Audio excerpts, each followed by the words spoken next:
Hello students, இன்னைக்கு நம்ம பார்க்க போகிறது 10ஆம் வகுப்பு கணிதம் 5வது பாடம் ஆயத்தொலை வடிவியல்ங்கிற பாடத்தில் செக்ஷன் 5.4 பார்ப்போம். இதில் கோட்டின் சாய்வுனா என்னன்னு பார்ப்போம். கோட்டின் சாய்வுனா இன்க்ளினேஷன் ஆஃப் எ லைன் சொல்லுவாங்க. அதாவது கோட்டின் சாய்வு அல்லது சாய்வு கோணம் சொல்லலாம். ஓகே, சாய்வு கோணம் என்பது எக்ஸ் அச்சின் மிகை திசைக்கும் நேர்கோட்டிற்கும் இடையே கடிகார முள்ளின் எதிர் திசையில் அமைந்த கோணம் ஆகும். அதாவது எக்ஸ் அச்சின் மிகை திசைக்கும், இதனை எக்ஸ் ஆக்சிஸ், இது ஒய் ஆக்சிஸ். இதுல எக்ஸ் அச்சோட மிகை திசை பாசிட்டிவ் சைடுனா இந்த சைடு உள்ளது, இது நெகட்டிவ் சைடு. ஓகே, அந்த மிகை திசைக்கும் பாசிட்டிவ் சைடுக்கும் அடுத்து நேர்கோட்டிற்கும் இடையே, அதாவது இந்த எக்ஸ் அச்சில் ஒரு நேர்கோடு வரைகிறேன். எக்ஸ் அச்சை தொடுற மாதிரி ஒரு நேர்கோடு வரைஞ்சுக்கிறேன். ஓகே, இந்த எக்ஸ் அச்சின் மிகை திசைக்கும் ஒரு நேர்கோட்டிற்கும் இடையில கடிகார முள்ளின் எதிர் திசையில் அமைந்த கோணம். அதாவது இது எக்ஸ் அச்சின் மிகை திசைக்கும் நேர்கோட்டிற்கு இடையில இந்த சைடு கோணம் வரும், இந்த சைடு கோணம் வரும். ஓகே, ஆனால் நம்ம இங்கே எந்த கோணத்தை சாய்வுன்னு சொல்லுவோம் அப்படின்னா கடிகார முள்ளின் திசைக்கு எதிர் திசையில். கடிகார முள் எப்படி சுற்றும்? இப்படி தானே சுற்றும். ஆனால் இதுக்கு எதிர் திசைனா இந்த சைடு பார்க்க. ஓகே, அப்போ இப்படி வர்றதை தான் நம்ம சாய்வு கோணம்னு சொல்கிறோம். அதாவது இங்கிருந்து இந்த சைடாக வரக்கூடிய அந்த ஆங்கிளை நம்ம சாய்வு கோணம் சொல்வோம்.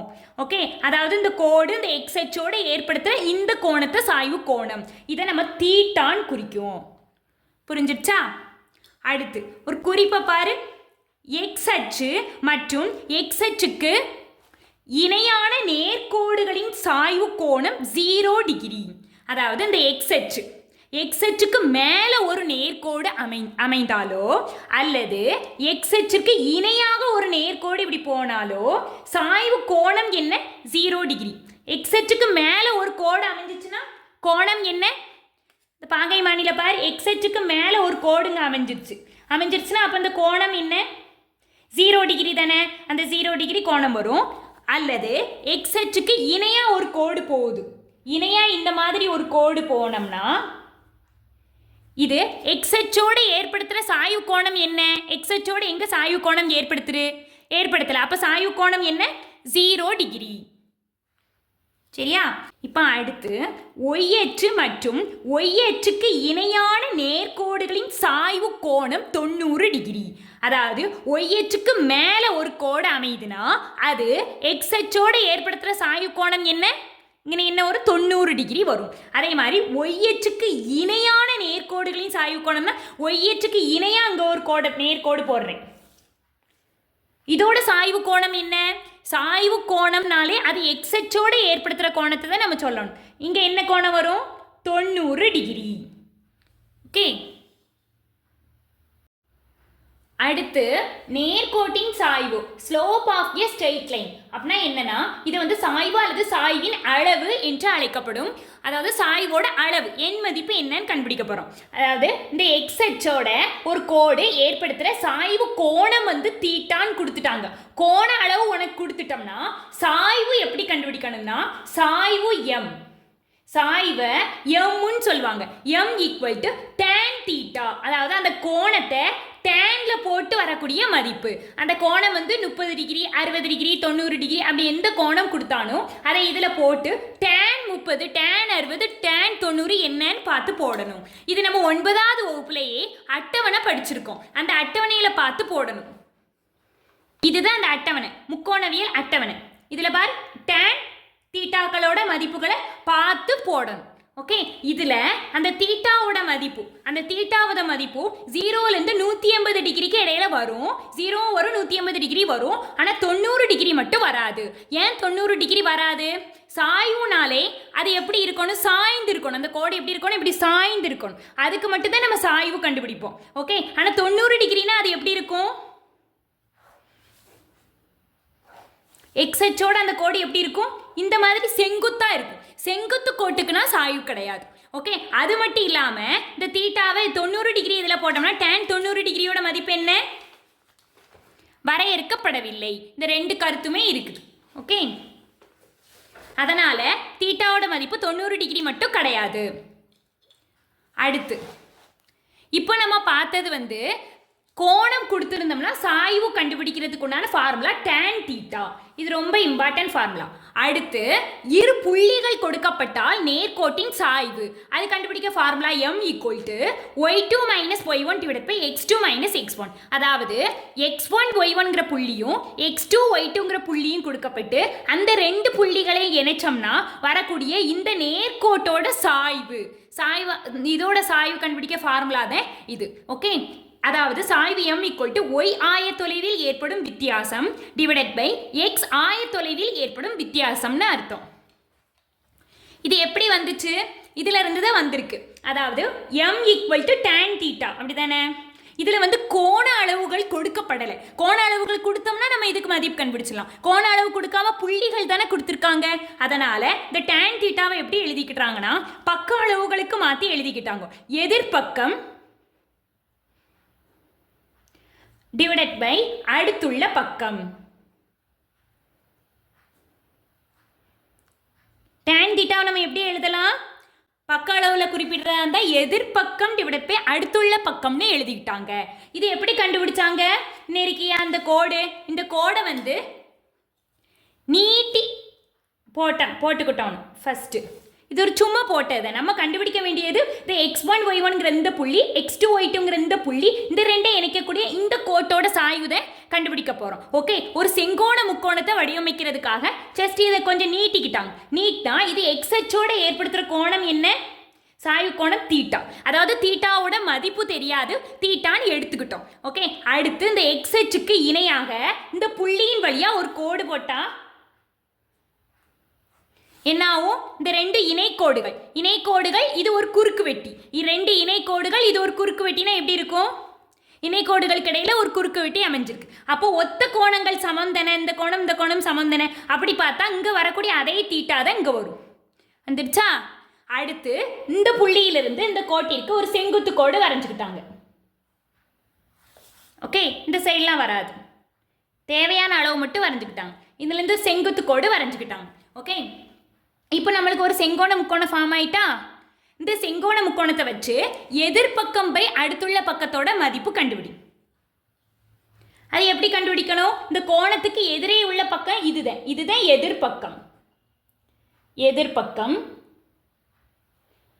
கோணத்துக்கு அடுத்துள்ள பக்கம் இது அடுத்துள்ள பக்கம். ஓகே, அதை கண்டுபிடி. எதிர்பக்கத்தோட மதிப்பு அடுத்துள்ள பக்கத்தோட மதிப்பு கண்டுபிடி. அது எப்படி கண்டுபிடிக்கணும்? அதாவது இது x1 y1ங்கிற புள்ளி, அதாவது x அச்சில் இங்கே x1ங்கிற புள்ளியை குறிச்சிருக்கோம், y அச்சில் இங்கே y1ங்கிற புள்ளியை குறிச்சிருக்கோம். இந்த ரெண்டையும் இணைச்சு x1 yங்கிற புள்ளியை நம்ம இங்கே குறிச்சிருக்கோம். ஓகே, அடுத்து இது x2 y2, அதாவது x அச்சில் x2, y அச்சில் y2. ஓகே, இந்த ரெண்டையும் இப்படி எடுத்து x2 y2ங்கிற புள்ளியை குறிச்சிருக்கோம். இப்போ இந்த கோடு என்ன வரும்? இங்கிருந்து இங்க வரைக்குள்ள தொலைவு என்ன? y2. அந்த இங்கிருந்து இங்க வரைக்குள்ள தொலைவுல இருந்து இங்கிருந்து இங்க வரைக்குள்ள தொலைவை கழிச்சிட்டோம்னா இங்கிருந்து இங்க வரைக்குள்ள தொலைவு கிடைச்சிடும். அதாவது இங்கிருந்து இங்க வரைக்கும் y2, இங்கிருந்து இங்க வரைக்கும் என்ன இருக்கு? y1. அதைத்தான் y2 - y1 குறிக்கும். சரியா? அடுத்து இந்த தொலைவு கண்டுபிடிக்கணும். அதாவது இங்கிருந்து இங்க வரைக்குள்ள தொலைவுல இருந்து இங்கிருந்து இங்க வரைக்குள்ள தொலைவை கழிக்கணும். இங்கிருந்து இங்க எவ்வளோ?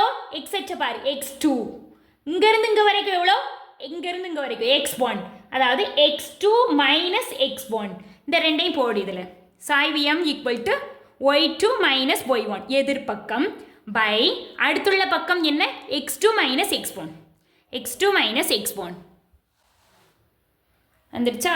அவ்வளோதான். இது இம்பார்ட்டன்ட் ஃபார்முலா, இதை நல்லா படிச்சு வச்சுக்கணும். அடுத்து இணைக்கோடுகளின் சாய்வுகள், ஸ்லோப் ஆஃப் பேரலல் லைன்ஸ். அதாவது எக்ஸ் ஆக்சிஸ் ஒய் ஆக்சிஸ் வரைஞ்சுக்கிட்டேன். அதில் ரெண்டு கோடுகள் போகுது, ரெண்டு கோடுகளுமே இணைக்கோடுகளாக இருக்குது. இணைக்கோடுகளோட சாய்வுகள் எப்படி இருக்குன்னா, இரு கோடுகள் L1 மற்றும் L2 எனில் L1 parallel to L2, அதாவது L1 L2 இணைக்கோடுகளாக இருந்துச்சுன்னா அதோட சாய்வுகள் எப்படி இருக்கும்? M1 ஈக்குவல் டு M2 இருக்கும். ஓகே, இதை இப்படியே ஆபத்தில் வச்சுக்கணும். சாய்வுகள் சமமாக இருந்துச்சுன்னா அந்த ரெண்டு கோடுகளும் இணைக்கோடுகளாக இருக்குது அப்படிங்கிறதே ஞாபகத்தில் வச்சுக்கணும். ஓகே, அது எப்படி? ரெண்டு கோடுகள் இணைக்கோடுகளாக போய்கிட்டு இருக்குன்னா அது எக்ஸ் அச்சோட ஏற்படுத்துகிற கோணங்கள் எப்படி இருக்கும்? சமமா இருக்கும் அப்படித்தானே. அதாவது இது எப்படி இருக்குன்னா இணைக்கோடுகளுக்கு இடையில ஒரு குறுக்கு வெட்டி மாதிரி. அப்ப இந்த ரெண்டு கோணங்கள் என்ன கோணங்கள்? ஒத்த கோணங்கள். இங்க சொன்னனையா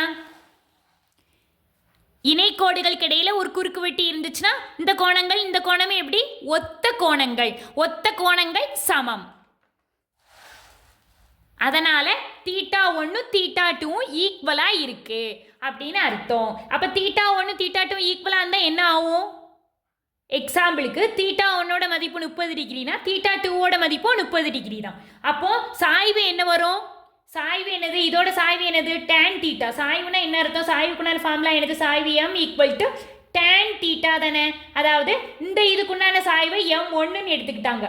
அப்போ அதோட சாய்வு என்ன வரும்? tan 30 டிகிரின்னு வரும். அப்படி தானே. அதே மாதிரி தானே இங்கேயும் வரும். tan 30 டிகிரி தானே. அப்போ ரெண்டுக்கும் வேல்யூ ஈக்குவலாக தானே இருக்கும்.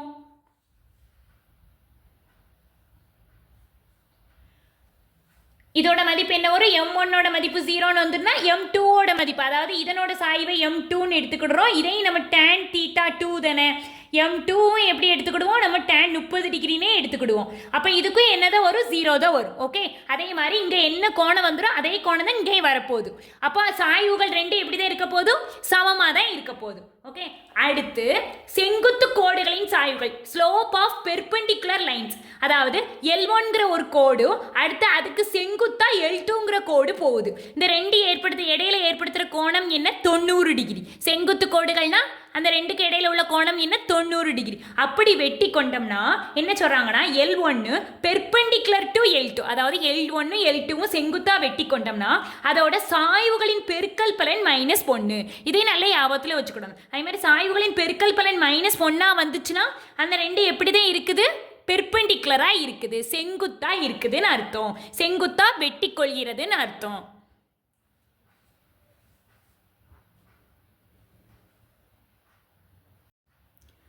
அடுத்து சாய்வுகளின் மதிப்புகள். நிபந்தனை தீட்டா 0 டிகிரியா இருந்துச்சுன்னா சாய்வு நேர்கோடானது எக்ஸ் அச்சின் மிகை திசையில் இணையாக அமையும்.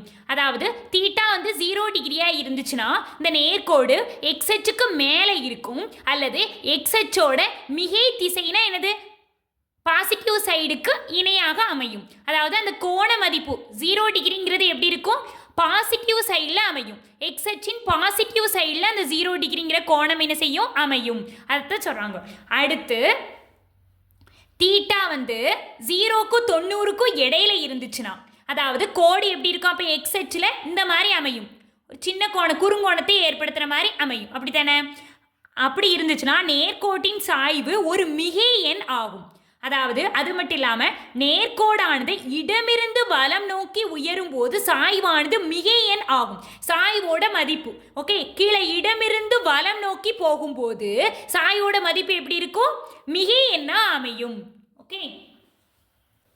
அடுத்து தீட்டா 90க்கும் 180க்கு இடையில் அமையும் போது ஒரு விரிகோணமா அமையும் போது நேர்கோட்டின் சாய்வு ஒரு குறை எண் ஆகும்.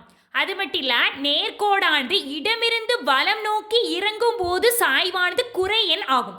இடமிருந்து இது இடதுபுறத்திலிருந்து வலதுபுறத்தை நோக்கி இறங்கும் போது சாய்வு என்ன செய்யும்? குறை எண் மதிப்பை பெறும். ஓகே. அந்த தீட்டாவோட மதிப்பு 90க்கும் 180க்கு இடையில என்ன மதிப்பு வந்தானோ அந்த டேன்ல தூக்கி போட்டால் குறை எண் மதிப்பாக தான் வரும். ஓகே. அடுத்து தீட்டா ஈக்குவல் டு 180 டிகிரி.